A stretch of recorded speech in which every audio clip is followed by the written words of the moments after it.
বাংলাদেশে গণ আন্দোলনে ক্ষমতার পালাবদলের প্রায় ৬ মাসের মাথায় অন্তর্বর্তী সরকারের বিরুদ্ধে বড় ধরনের রাজনৈতিক কর্মসূচি ঘোষণা করেছে আওয়ামী লীগ। ডক্টর মোহাম্মদ ইউনূসের নেতৃত্বাধীন সরকারের পদত্যাগের দাবিতে আগামী ১৬ এবং ১৮ ফেব্রুয়ারি হরতাল অবরোধের ডাক দিয়েছে দলটি। নিজেদের দাবির পক্ষে জনসমর্থন আদায়ে গত ১ ফেব্রুয়ারি থেকে ২ সপ্তাহ সারা দেশে লিফলেট বিতরণ ও বিক্ষোভ সমাবেশ করেছে দলটি।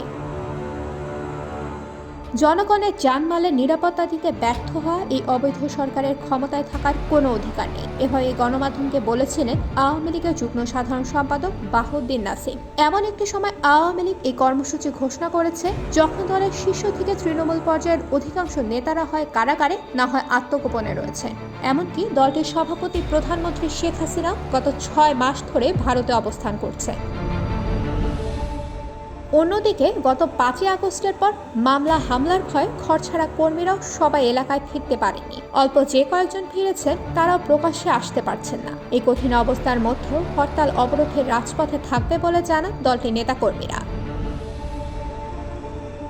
এদিকে আওয়ামী লীগ হরতাল অবরোধ পালনের চেষ্টা করলে সেটি প্রতিহত করা হবে বলে জানিয়েছে বৈষম্য বিরোধী ছাত্র আন্দোলনের নেতারা। এর আগে নূর হোসেন দিবস উপলক্ষে গত ১০ নভেম্বর দলীয় কর্মসূচি ঘোষণা করেও শেষ পর্যন্ত রাস্তায় নামতে পারেনি আওয়ামী লীগ। পাল্টা কর্মসূচি দিয়ে সেদিন মাঠ দখল করে রেখেছিল বিএনপি, জামায়াত এবং বৈষম্য বিরোধী ছাত্র আন্দোলনের নেতাকর্মীরা।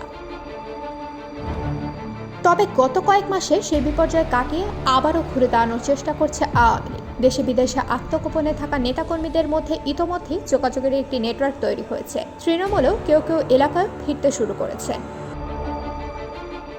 অন্যদিকে দ্রব্যমূল্য, আইন শৃঙ্খলা সহ বিভিন্ন ইস্যুতে অন্তর্বর্তী সরকারের প্রতি সাধারণ মানুষের এক ধরনের হতাশা ও অসন্তোষ দেখা যাচ্ছে বলে মনে করছে দলটি। ফলে ঘুরে দাঁড়ানোর জন্য এই সুযোগকে কাজে লাগাতে চাচ্ছে আওয়ামী লীগ। কেন্দ্র থেকে তৃণমূল পর্যন্ত আওয়ামী লীগের বেশিরভাগ নেতা যেখানে কারাবন্দী ও আত্মগোপনে রয়েছেন, সেখানে কর্মসূচি সফল হবে কিভাবে এমন প্রশ্নের জবাবে বাহাউদ্দিন নাসিম বলেন, আওয়ামী লীগ এদেশের মানুষের দল। জনগণের স্বার্থে, জনগণের দাবি আদায়ের জন্য এই আন্দোলন কর্মসূচি।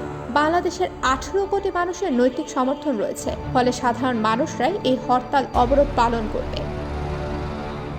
কর্মসূচি সফল করতে আওয়ামী লীগ নেতাকর্মীরাও মাঠে থাকবে বলে জানিয়েছেন কেন্দ্রীয় এই নেতা। প্রতিটি এলাকায় তাদের কর্মী সমর্থকরা প্রস্তুত রয়েছেন। সাধারণ মানুষের দাবি আদায়েও তারা মাঠে থাকবে এবং শান্তিপূর্ণভাবে এই কর্মসূচি পালন করবেন বলে জানান বাহাউদ্দিন নাসিম।